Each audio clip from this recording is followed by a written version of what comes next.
प्रिय छात्रों नमस्कार। मैं डॉक्टर विद्यानिधि आचार्य आपके सामने एक नए पाठ के साथ उपस्थित हुआ हूं। पाठ है तृतीय पाठ सुक्ति सुधा। यह पाठ कक्षा 11 के लिए है और सुक्ति सुधा का मतलब है सुक्ति, सु जोड़ उक्ति सुक्ति। मैं यहाँ पर लिख रहा हूँ, ध्यान दीजिए, सु प्लस उक्ति। सु का मतलब क्या है? अच्छा, और उक्ति का तात्पर्य क्या है? कथन। तो इन दोनों को यदि हम मिला देते हैं, ये ऊ है और ये भी ऊ है, इन दोनों को मिला देते हैं तो दोनों को मिलाने के बाद दीर्घ ऊ हो जाता है और ये बन जाता है सुक्ति। और सुक्ति कभी हम बोलते हैं सुक्ति सौरभम, कभी बोलते हैं सुक्ति सुधा, कुछ बोलते हैं सुक्ति अमृतम, सुक्ति निर्झरणी, सुक्ति लहरी। हम बहुत तरह के शब्दों का प्रयोग करते हैं। तात्पर्य क्या है? हम सुक्ति की बात करते हैं इस तृतीय पाठ के माध्यम से। और जब हम सुक्ति की जब बात करेंगे, सुक्ति का मतलब क्या है? तात्पर्य मैंने बता दिया, सुक्ति सुक्ति। उक्ति का मतलब कथन। अब ये कथन क्या चीज होता है? कथन, हम लोक में रहते हैं तो लोक कथन। लोक कथन का मतलब क्या है? लोकोक्ति। आपने हिंदी में पढ़ा होगा, हिंदी के ग्रामर में आप पढ़ते हैं लोकोक्ति। और लोकोक्ति कुछ इस तरह से होती है, नौ मन तेल होगा न राधाना चाहिए, ये लोकोक्ति है। अधजल गगरी छल कत जाए, ये लोकोक्ति है। नाच न जाने आंगन टेढ़ा, ये लोकोक्ति है। आंगन कुटी छवाए, ये लोकोक्ति है। इस तरह से बहुत सारी लोकोक्तियां होती हैं और ये आपको हिंदी के ग्रामर की पुस्तक में, हिंदी में बहुत सारी लोकोक्तियां मिलेगी। तो चूंकि संस्कृत भी भाषा है तो क्या संस्कृत में ये लोकोक्ति नहीं होनी चाहिए? तो संस्कृत में भी ये लोकोक्ति होगी। और संस्कृत के अंदर जो लोकोक्ति, ये आपके सामने आज मैं इस चीज को रख रहा हूं। ध्यान देना। पहले तो हम इसी शब्द को अलग करते हैं, सम प्लस क्री प्लस त, सम क्री कतः। और ये जो सम का जो है म है, इसको अनुस्वार बना दिया है। और क्री है धातु है, त प्रत्यय है। और उसके बाद त का बचता है त। और ये जो क से पहले है एक आगम होता है जिसको कहते हैं सुट, कात पूर्वे। सुट कात पूर्वे, ये एक पाणिनि का सूत्र है। क से पहले हम सुट का आगम करते हैं और जब ये सुट का बचता है स। संस्कृत, इस तरह से मिलकर के शब्द बनता है संस्कृत। और संस्कृत क्या है? भाषा। तो प्राचीन भाषा है, प्राचीन भाषा में भी लोकोक्तियां होनी चाहिए। कितनी होनी चाहिए? तो बहुत ज्यादा होनी चाहिए। तो अनेक लेखक हुए हैं प्राचीन काल से। तो हम जैसे कि कभी मनु की लोकोक्तियां पढ़ते हैं, कभी शुक्र की लोकोक्तियां पढ़ते हैं, शुक्राचार्य, शुक्र से तात्पर्य है। कभी चाणक्य की लोकोक्तियां पढ़ते हैं, कभी पंचतंत्र की लोकोक्तियां पढ़ते हैं, कभी हितोपदेश की लोकोक्तियां पढ़ते हैं। और इसके अतिरिक्त अनेक लोग हैं जिन्होंने अपना अपना महाकाव्य लिखा है। महाकाव्य की भी हम चर्चा करेंगे और करते रहते हैं बीच बीच में। तो उन्होंने भी लोकोक्तियां लिखी है। महाकाव्य, जैसे कि महाकाव्य, हम संस्कृत को जो है इस तरह से समझिए कि इस तरह से हम डिवाइड करना चाहेंगे। संस्कृत क्या है? महाकाव्य। संस्कृत, इसको आप ऐसा देखिए, संस्कृत है और संस्कृत में हम कहेंगे महाकाव्य।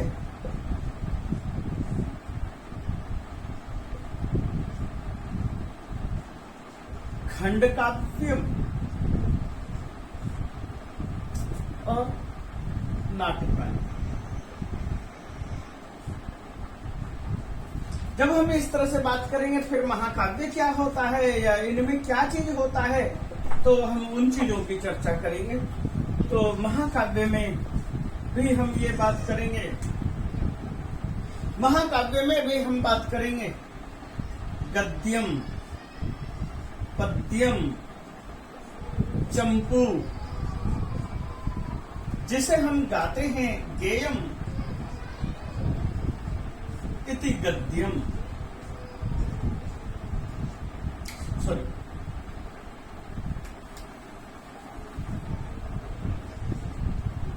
छंदो विरहितम गद्यम, जो जिसके अंदर छंद नहीं होता है वह गद्य होता है। छंदबद्धम, ये कहेंगे छंदोबद्धम,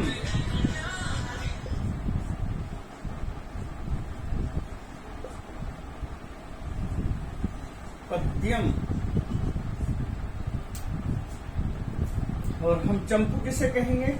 चंपू कहेंगे गद्य, पद्य, मयम, काव्यम, चंपू इति।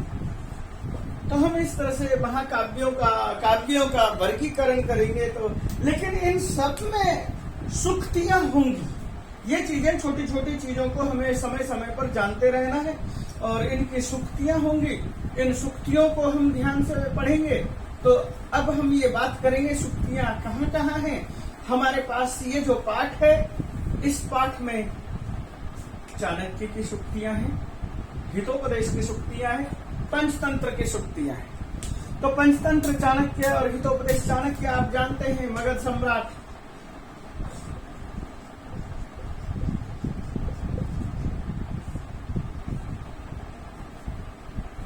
चंद्रगुप्त मौर्य।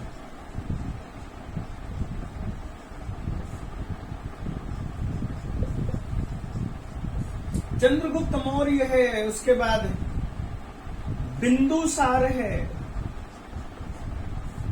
अशोक है। आप इनके कालों को इतिहास से जान सकते हैं। इतिहास से जब इनके कालों को जानेंगे तो आपको पता चल जाएगा कि चाणक्य का काल क्या है। हम चाणक्य कहते हैं, आचार्य चाणक्य कहते हैं, महर्षि चाणक्य भी कह सकते हैं, कुछ भी कह सकते हैं, लेकिन आचार्य चाणक्य का काल 326 ईसा पूर्व से पहले आता है। ठीक उसी तरह से पंचतंत्र का काल जब हम निर्धारित करते हैं तो पंचतंत्र के काल के विषय में यह बात आती है कि लगभग 500 ईसा पूर्व से 100 ईसा पूर्व तक इसकी रचना और प्रसिद्धि हो चुकी थी। हितोपदेश की बात करें तो ये 11वीं शताब्दी में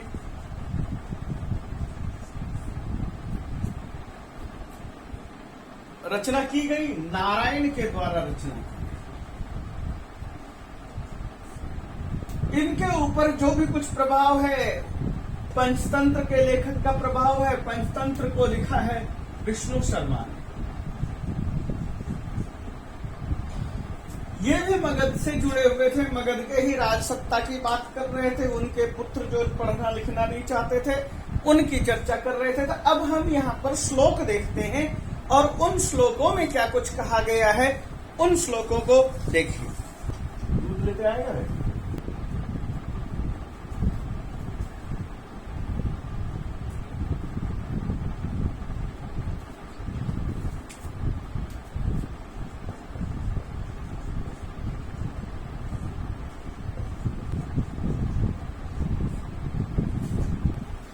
तो बच्चों ये देखिए, हमने सबसे पहले श्लोक लिया था, आपके सामने पाठ में दिखाया था। यस्मिन् देशे या सम्मानो न वृत्तिर् न च बांधवः न च विद्यागमो कश्चित् वासं तत्र न कारयेत्। ये श्लोक था।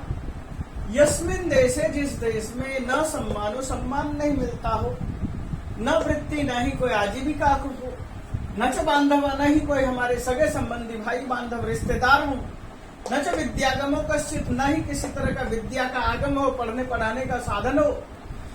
वासम तत्र न कारयेत्, तत्र वासम न कारयेत्, वहां पर न रहे। यथा श्लोक। और इसी को हमने यहाँ पर अन्वय लिख करके अन्वय के तौर पर आपके सामने सरलता से रखने के लिए दिया है। यस्मिन देशे, जिस देश में हम न सम्मान, सम्मान नहीं है, न मान, अपमान का उल्टा सम्मान है, सम्मान नहीं है, आदर नहीं है, प्रेम नहीं है, न वृत्ति, न ही किसी तरह की वृत्ति, आजीविका।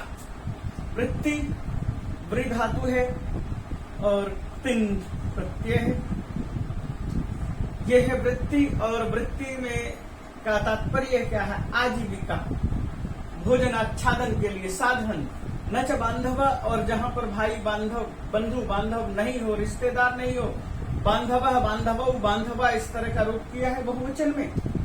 न कश्चित विद्यागम, और जहां पर कहीं विद्याया आगम, विद्या का आगम, विद्याया, इसको आप ऐसे देखेंगे, विद्याया आगम। जहां पर कोई विद्या का आगम नहीं हो, विद्या आगम का मतलब क्या है? पढ़ने पढ़ाने का साधन ना हो, तत्र वासा न कार्य, तो वहां पर न बसे। तो इस तरह से जब हम यहाँ पर श्लोक रख रहे हैं, श्लोक का अर्थ रख रहे हैं, तो आपको यह जानना जरूरी है, समझना जरूरी है कि इस श्लोक के अंदर क्या कहा गया है, श्लोक का भाव क्या है। श्लोक का भाव केवल यही था कि हम कहाँ रहें, हम कहाँ निवास करें और कहाँ निवास न करें। यस्मिन देशे, जिस देश में सम्मान नहीं मिलता हो, आत्मसम्मान की भावना नहीं हो, जिस देश में वृत्ति नहीं हो, आजीविका नहीं हो, जिस देश में किसी तरह का विद्या का आगम नहीं है, वहां पर निवास न करें। आगे देखिए अगला श्लोक क्या कहते हैं। अगला श्लोक कुछ और भी सरल है। यहाँ कुछ शब्दों को गिना दिया है, ये सब जगह सप्तमी विभक्ति है। आतुरे, व्यसने, प्राप्ते, दुर्भिक्षे, शत्रु संकटे, राजद्वारे, श्मशाने, ये सारी जगह का पोजीशन बताया है। यह तिष्ठति, जो ठहरता है, सब बांधव, वही बांधव है, वही हमारा भाई है। तो यहाँ पर आतुर से का मतलब है आतुरे प्राप्ते। आतुर का मतलब होता है आतुर, रुग्णावस्था में,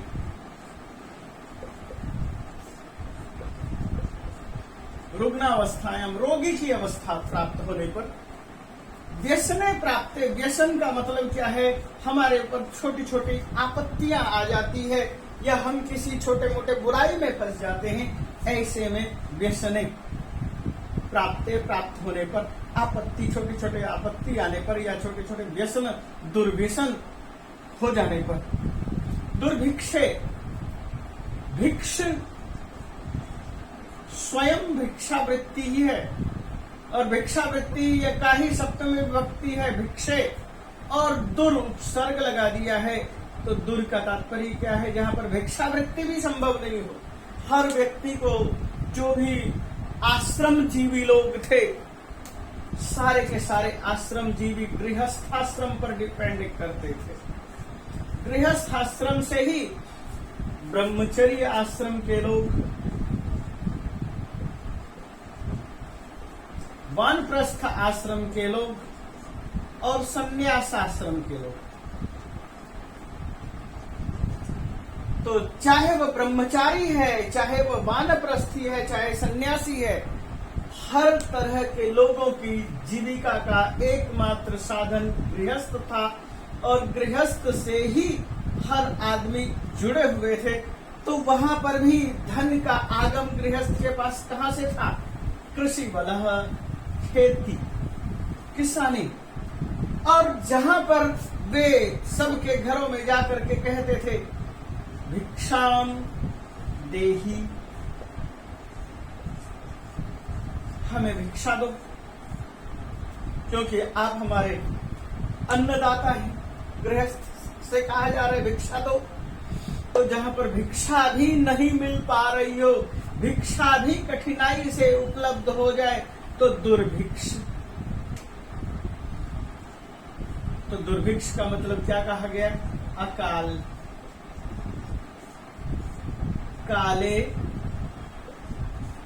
न वर्षति मेघ, जब समय पर वर्षा नहीं होगी तो अनाज पैदा नहीं होगा, अनाज पैदा नहीं होगा तो दुर्भिक्ष हो जाएगा, दुर्भिक्ष होगा मनुष्यों को खाने के लिए अन्न नहीं मिल पाएगा। इसके अतिरिक्त क्या कहते हैं, शत्रु संकटे, शत्रुओं का संकट आ जाने पर, शत्रुओं के द्वारा हमला किए जाने पर। तो शत्रु इनके कौन होते थे, ये छोटे छोटे कबीलों में, छोटे छोटे गांवों में रहते थे, और एक गांव हो सकता है दूसरे गांव के लोगों के लिए संकट पैदा कर दे। तो शत्रु नाम संकट है, शत्रु संकट,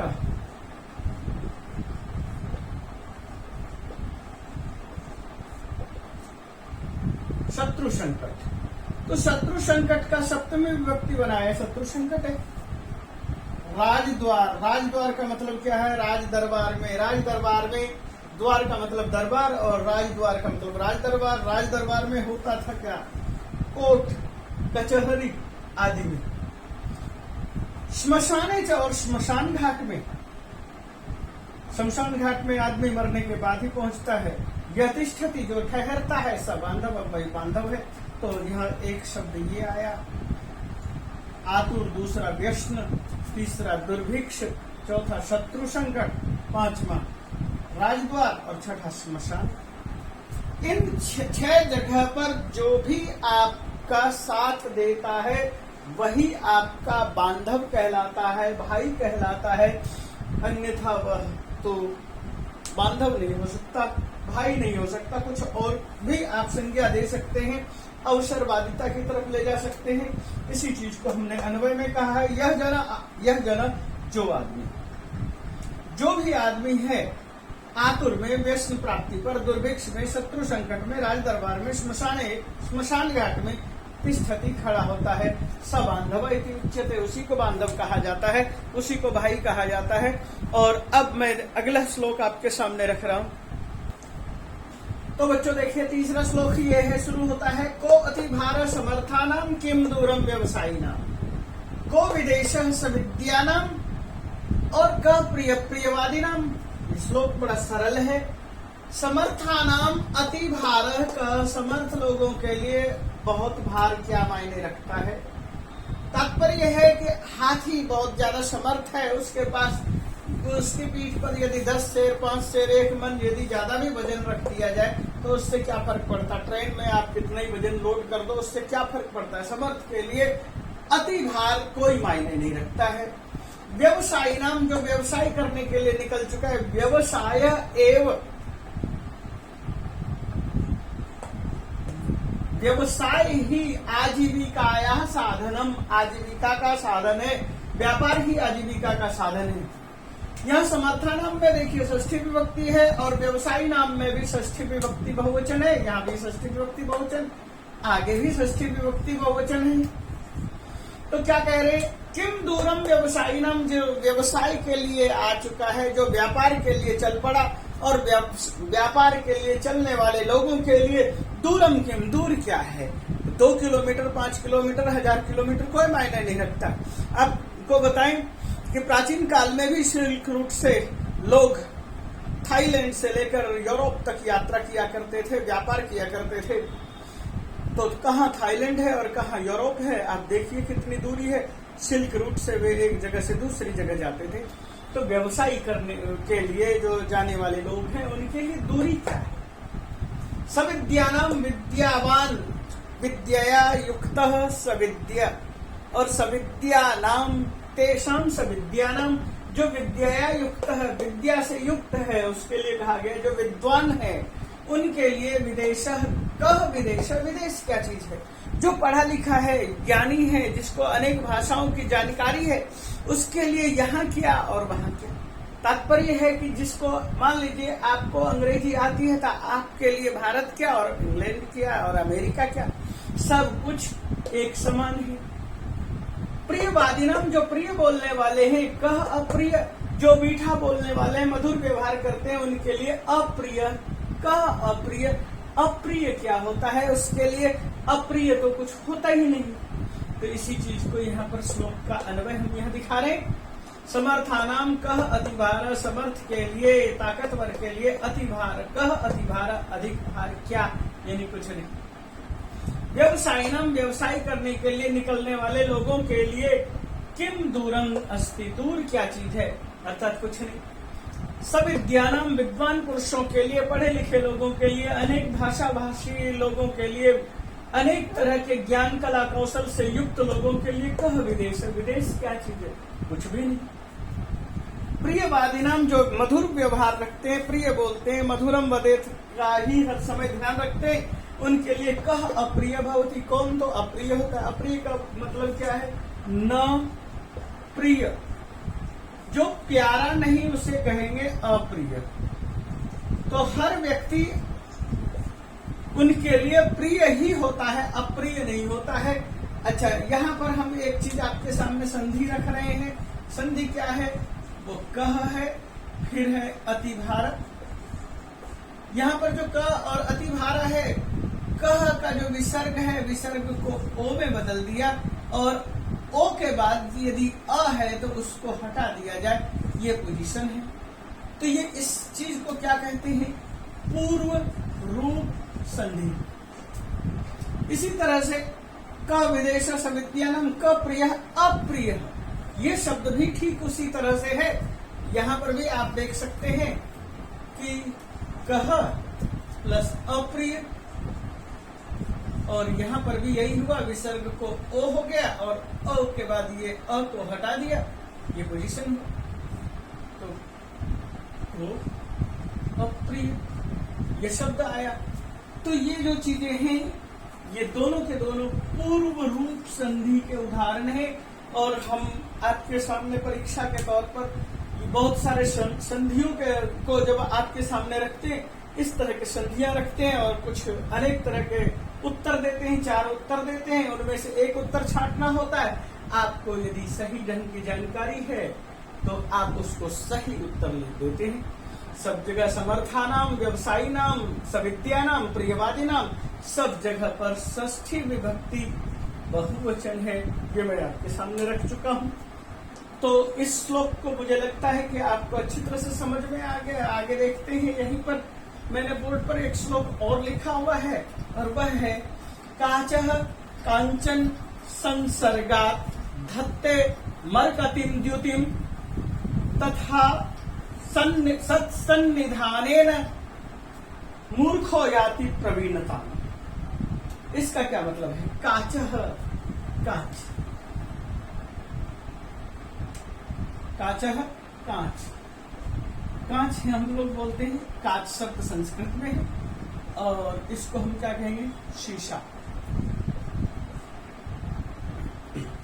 कांचन, कांचन का मतलब क्या है, स्वर्ण, हिरण्य,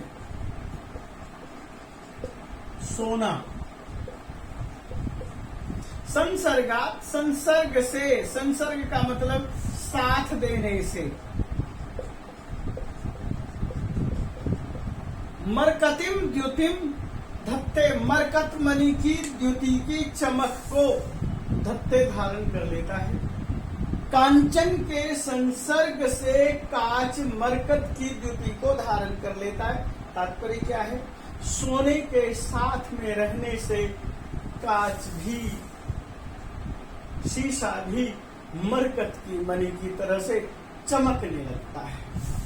तथा सत्सन्निधान, वैसे ही सत्सन्निधान, सताम सन्निधान, सताम सन्निधान, तेन सन्निधानेन, तो अच्छे लोगों के साथ रहने की वजह से मूर्ख प्रवीणता याति, मूर्ख व्यक्ति भी प्रवीणता को प्राप्त करता है, समझदारी को, ज्ञान को प्राप्त कर लेता है। इसी चीज को श्लोक के माध्यम से यहाँ दिखा रहे हैं। कांचन संसर्गात, कांचन के संसर्ग से, सोने के साथ रहने से, हिरण्य के साथ रहने से, स्वर्ण के साथ रहने से, हेम के साथ रहने से। काचः कांच, शीशा, मरकतिम द्युतिम धत्ते, मरकत मणि की द्युति को धारण कर लेता है। आपने बहुत सारे पत्थरों को, स्टोन को लगाते हुए देखा होगा अंगूठी में, और वहां पर बड़ी खूबसूरती और चमक होती है। तो स्टोन की वजह से नहीं चमक रहा है, बल्कि उसके आसपास जो भी मेटल यूज किया गया है उसके प्रभाव की वजह से मरकती यानी कि वह भी धातु भी, वह पत्थर भी, स्टोन भी चमकने लगता है। द्युतिम धत्ते, द्युति को, चमक को धत्ते धारण करता है। तथा वैसे ही सत्सन्निधानेन, सताम सन्निधानेन, सज्जन लोगों के साथ रहने से मूर्ख प्रवीणताम याति, प्रवीण हो जाता है, होशियार हो जाता है, समझदार हो जाता है। यहाँ पर इस भाव के साथ आपको बताया गया है। प्रवीण शब्द है, उपसर्ग है वीण और तल प्रत्यय है प्रवीणता, और द्वितीय विभक्ति एक वचन प्रवीणताम। याति, या प्रापणे धातु है, याति जाता है। हम कई बार हिंदी में जाता है प्रयोग करते हैं, गच्छति का अर्थ जाता है नहीं बोलते, बल्कि याति शब्द से ही जाता बन गया, क्योंकि बहुत सारे लोगों का य का उच्चारण ज है, इसलिए या, जा, याति, जाति, जाता इस तरह का रूप बन गया है, हिंदी में पहुंचा है। आसानी से संस्कृत से हिंदी में याति ही जाता है अर्थ में पहुंचा है। और इस तरह से आपके सामने मैंने ये श्लोक रखा। इस श्लोक के साथ मैं अगले श्लोक की तरफ बढ़ रहा हूं। तो श्लोक शुरू कर रहा हूं 5वां। कुसुमस्तबकस्यैव द्वैवृत्तिर्मनस्विनः, जो मनस्वी होते हैं, मनन चिंतन करने वाले लोग होते हैं, उनकी दो वृत्ति होती है, दो आदत होती है, दो जीविका का साधन होता है। वो कैसे होता है? कुसुम स्तबकस्यैव, कुसुम के स्तबक के तरह से, कुसुम के गुच्छे की तरह से, कुसुम के फूलों के की तरह से। सर्वेषां मूर्धनि वा तिष्ठेत, या तो सबके सिर पर विराजमान हो जाता है। विशीर्येत वनम वने तथा, अथवा वन में विशीर्येत सड़ जाता है, सूख जाता है, समाप्त हो जाता है। ये इसका भाव था। मनस्विनः, मनस्वी शब्द है। मनस्वी, मनन चिंतन करने वाले लोग, मनन चिंतन करने वाले। और यहाँ पर षष्ठी विभक्ति एक वचन है, मनस्विना, मनस्वी की। कुसुम स्तबकस्यैव, कुसुम फूल, पुष्पम, स्तबक, स्तबक का मतलब गुच्छा यानी फूलों का हार, स्तबक का मतलब हार की तरह से प्रयोग कर सकते हैं। आपने देखा होगा गेंदे का फूल, गुलाब का फूल और अन्य बहुत सारी चीजों का फूल, वो क्या होता है? उनकी माला बनाते हैं, बड़े बड़े लोगों के गले में पहनाते हैं। आपने पूजा पाठ में देखा होगा माला या फूल आप शिव जी पर, अपने देवी देवताओं पर, इष्ट के सर पर रखते हैं, चढ़ाते हैं, उनके चरणों में रखते हैं, चढ़ाते हैं। तो कहाँ फूल वाटिका में पैदा हुआ और वह फूल माली के द्वारा इकट्ठा किया गया और वह फूल व्यापारी के द्वारा बाजार में आया, और बाजार में आने के बाद उसकी दो अवस्था हो रही है। एक अवस्था क्या है? वह या तो किसी नेता के गले में है, किसी देवी देवता के पैरों को क्या कहते हैं सिर पर वहन कर रहे हैं, किसी देवी के चरणों में विराजमान है। वही वृत्ति, दो ही वृत्ति होती है, या तो सर्वेषां मूर्धनि वा तिष्ठेत, अथवा वह सबकी मूर्धनी पर, सबकी मूर्धा पर। यहाँ सप्तमी विभक्ति एक वचन है, मूर्धायाम, मूर्धा पर, सर्वेषां मूर्धनि, सबके सर पर, तिष्ठेत विराजमान होता है। अन्यथा अथवा क्या होता है? वने विशीर्येत, या तो वन में ही सूख जाता है। यदि सूख जाए तो आपने देखा होगा बहुत सारे फूलों को वन में खराब हो जाते हुए, सूख जाते हुए, या वह शिव चरणों में आ जाता है, अनेक नेताओं के चरणों में आ जाता है। और बहुत बार स्थिति यह भी होती है कि हमने माला बनाकर जिन पुष्पों को अर्पित कर दिया अपने महापुरुषों को, देवी देवताओं को, नेताओं के गले में, और उसके बाद वह वहां पहुंचने के बाद भी उसकी स्थिति वही होती है कि माला उतारी जाती है, और माला उतरने के बाद वह माला भी शुष्क हो जाती है, फूल सूख जाता है। ठीक उसी तरह से पूजा पाठ में प्रयोग होने वाले फूल की भी दशा वही होती है लास्ट में कि वह वहां से फिर नदी में, नद में, नाले में कहीं न कहीं बह जाता है, सड़ जाता है, गल जाता है। यदि मनस्वी है, विचारक है, चिंतन है, दो अवस्था उसकी है, लेकिन दोनों अवस्था में हर समय हम ये भी नहीं कह सकते कि वो माला की तरह ही है। वह नेताओं के साथ में रह करके भी एक उत्कृष्टता दे सकता है। आप जानते हैं चाणक्य, वह राजा बनाने वाला होता है, तो मनस्वी किंग मेकर भी हो सकता है। अन्यथा मनस्वी की दशा आपके सामने मैं ये रखूं कि एक रचना है गौड़ बहो। ये प्राकृत रचना है, प्राकृत भाषा में इनके सामने स्थिति क्या आई। गौड़ बहो को जिसने लिखा प्राकृत भाषा में बड़ी खूबसूरत की रचना लिखी, और इतनी खूबसूरत रचना हुई कि उनका दिल बाग बाग हो गया, और उसने सोचा कि मैं राजा के पास जाता हूँ और कुछ इनाम पाऊंगा इस रचना को दिखा करके, सुना करके। राजा ने जो है समझदारी नहीं दिखाई और उस व्यक्ति की और उस रचना की अवहेलना की। उसका परिणाम यह हुआ कि वह जंगल में आ गया और चित्कार मारकर रोने लगा। वहां यहां तक स्थिति आती है कि वह हवन कुंड तैयार करता है, पढ़ते जाता है उस कहानी को और उस आग में डालते चला जाता है। उन पत्तों को, जिन पत्तों पर लिखा था, उनकी कहानी इतनी मार्मिक थी कि आसपास के पशु पक्षी उस कहानी को सुनने के लिए उस विद्वान के पास पहुंच जाते हैं।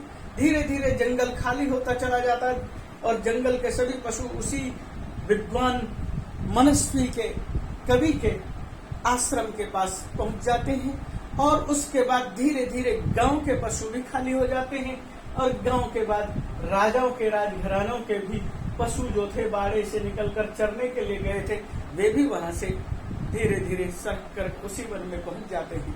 बाद में पता चलता है कि ये पशु कहाँ गए, तो खोजबीन करने के बाद पता चला कि ये उसी मनस्वी गौड़ बहो जिसने प्राकृत रचना की थी, उसके आश्रम में पहुंच करके कहानी सुन रहे हैं। तो रचना में इतनी उदात्तता थी कि वह जंगल में रहते हुए विशीर्येत, सूखा नहीं। चाणक्य स्वयं नहीं सूखा बल्कि लोगों को प्रभावित किया, किंग मेकर बना। तो मनस्वी किंग मेकर बनता है, यहाँ पर यह भाव रखा गया है। और इसके बाद अगले श्लोक में हम बता रहे हैं, धनानि जीवितम चैव परार्थे प्राज्ञः उत्सृजेत सन्निमित्तम वरम त्यागो विनाशे नियते सति। धनानि धन, जीवितम जीवन च, और एव ही परार्थे दूसरों के लिए प्राज्ञः उत्सृजेत, प्राज्ञ को छोड़े, प्राज्ञ छोड़ देगी। सन्निमित्तम वरम त्यागो, सताम निमित्तम सन्निमित्तम, लोगों के, सज्जन लोगों के लिए त्याग वरणीय है। विनाशे नियते सति, यदि विनाश की तरफ जा रहे हैं तो उससे अच्छा त्याग श्रेष्ठ है। इसी भाव को हम अन्वय के माध्यम से दिखा रहे हैं। प्राज्ञ उत्सृजेत, यह क्रिया है। कहते हैं प्राज्ञः धनानि जीवितम च परार्थे एव उत्सृजेत। जो प्राज्ञ है, बुद्धिमान है, उनको क्या चाहिए कि धनानि धन, धनम धने धनानि बहुवचन का प्रयोग है। जीवितम जीवन, पर अर्थे, परेशान अर्थे, दूसरों के लिए, उत्सृजेत, त्याग दे, छोड़ दे। उत्सृजेत, उत्सृजन करे, त्यागे, छोड़े।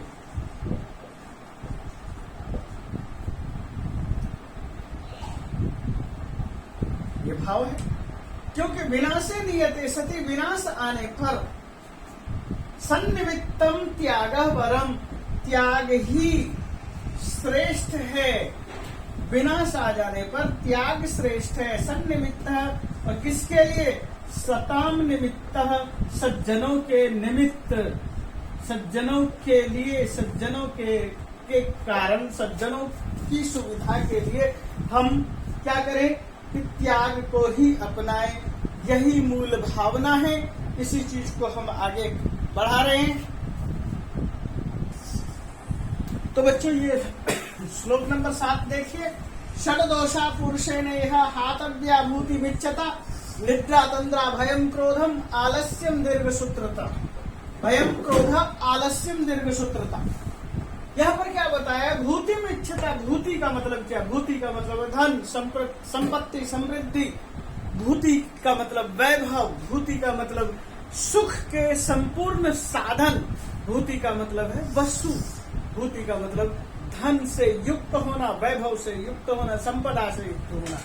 भूति में इच्छता। भूति को यदि चाहता है, आपने देखा होगा कि बहुत सारे लोगों के नाम के लिए भी कहा गया है कि भूति लगाइए, वसु भूति लगाइए। वसु शब्द का अर्थ भी धन से ही है।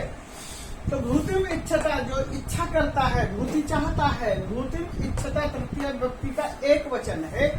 भूति को चाहने वाले को क्या करना चाहिए? ऐसे पुरुषेण, पुरुष को इस संसार में हातव्या षड्दोषा, 6 दोष नष्ट कर देना चाहिए, खत्म कर देना चाहिए। नंबर 1 निद्रा, नंबर 2 तंद्रा, नंबर 3 भय, नंबर 4 क्रोध, नंबर 5 आलस्य, नंबर 6 दीर्घसूत्रता। तो ये 6 दोष, षड्दोषा जो कहा गया है, 1 2 3 4 5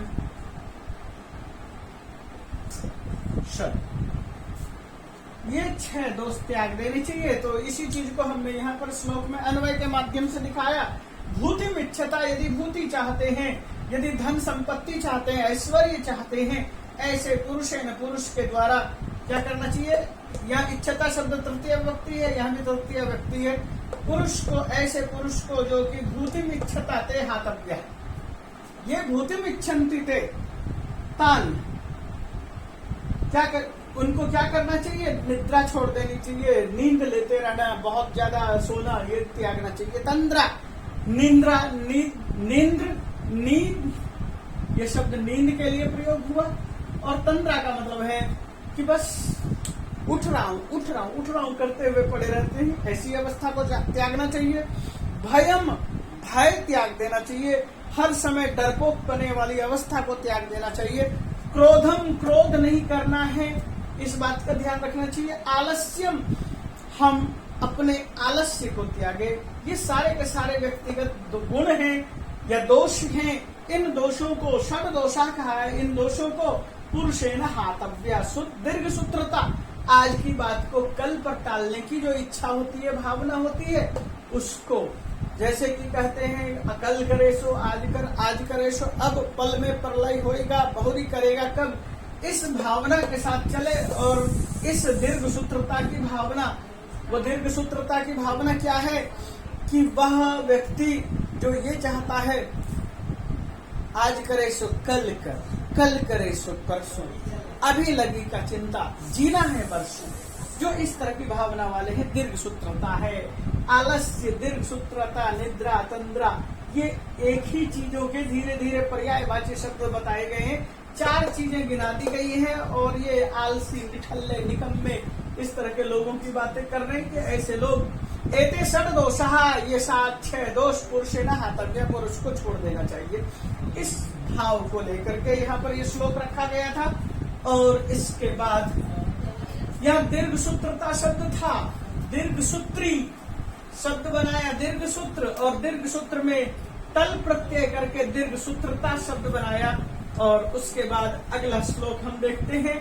अगला श्लोक क्या कहते हैं? हातव्या, हन धातु है, तव्यत प्रत्यय है और बहुवचन का प्रयोग है, हातव्या। और यहाँ पर आगे अगला श्लोक में मैं यहाँ आपके सामने रख रहा हूँ। वह श्लोक कुछ ये है, अर्थागमो। और ये जो श्लोक हमने अभी आपने पढ़ा, ये भी चाणक्य का है। ये श्लोक जो है हम विदुर नीति के श्लोक को आपके सामने रख रहे हैं।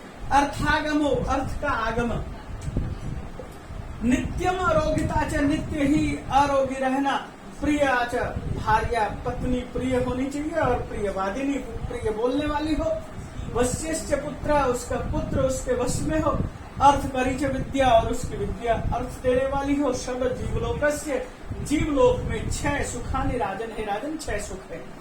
तो इसको हम ऐसे बोलते हैं, अर्थागमो नित्यम अरोगिता च, प्रिया च भार्या प्रियवादिनी च, वश्यश्च पुत्र अर्थ करी च विद्या, षड जीवलोकस्य सुखानि राजन। तो यहाँ पर देखो अन्वय में हम क्या दिखाना चाह रहे हैं, वही राजन, हे राजन, अर्थागमः, अर्थस्य आगमः, अर्थागमः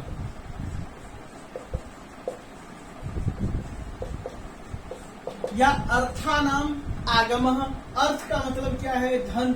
हमने इससे पहले भी पाठ में, पहले भी श्लोक में हमने धन के लिए शब्द प्रयोग किया था, शब्द पढ़ा था, भूति, भूतिमिच्छता, धन चाहने वाला। यहाँ पर हमने धन शब्द का प्रयोग कर लिया। अब और क्या कहते हैं, न अर्थागमो, अर्थ का आगमन चाहते हैं तो 1 नंबर नित्यम अरोगिता, नित्य अरोगिता, अरोग, और फिर यहाँ पर इतच प्रत्यय किया है, अरोगिता। यदि आप रोगी नहीं रहना चाहते हैं, स्वस्थ रहना चाहते हैं, नित्य हमेशा स्वस्थ रहना चाहते हैं, तो प्रिया खूबसूरत, भार्या पत्नी, प्रियवादिनी प्यारा बोलने वाली, ये सब, ये दोनों के दोनों, प्रिया और प्रियवादिनी, ये भार्या का विशेषण बताया गया है। तो नंबर 1, नंबर 2, नंबर 3, नंबर 4 ये शब्द प्रयोग किया। वश्यश्च पुत्र, और पुत्र जिसके अपने वश में है। अनुव्रतः पितु पुत्रो माता भवति सम्मना, अनुव्रतः पुत्र,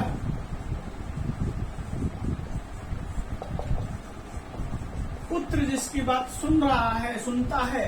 और अर्थ करी च विद्या, और ये जो विद्या है अर्थ देने वाली है। यदि विद्या अर्थ देने वाली नहीं है तो वह विद्या भी काम के लायक नहीं है। विद्या अर्थ वाली है।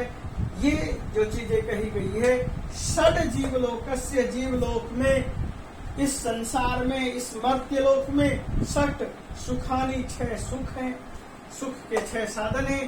तो यहाँ पर हमने 4 गिनाए थे, ये 5 है, और अर्थकरी विद्या ये 6 हैं। पुत्र के लिए प्रयोग किया है वश्य है, वश में रहना। विद्या के लिए प्रयोग किया अर्थकरी, अर्थम करोति, अर्थम निष्पादयति, अर्थम उत्पादयति, अर्थकरी, और इसी भाव को लेकर के यहाँ पर प्रयोग किया है। और ये महाभारत के विदुर प्रजागर से श्लोक उठाया गया है। विदुर ने धृतराष्ट्र को समझाया है। इस वचन के साथ हमने इस श्लोक को यहाँ पर कंप्लीट किया, और इस श्लोक के साथ इस पाठ को मैं यहाँ पर विराम देता हूँ।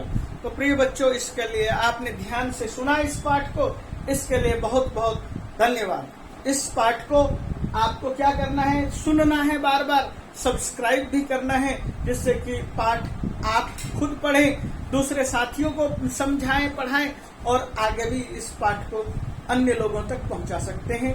यह एक क्रम बढ़ते रहना चाहिए। इसी के साथ पाठ को मैं यहाँ पर विराम दे रहा हूँ। धन्यवाद।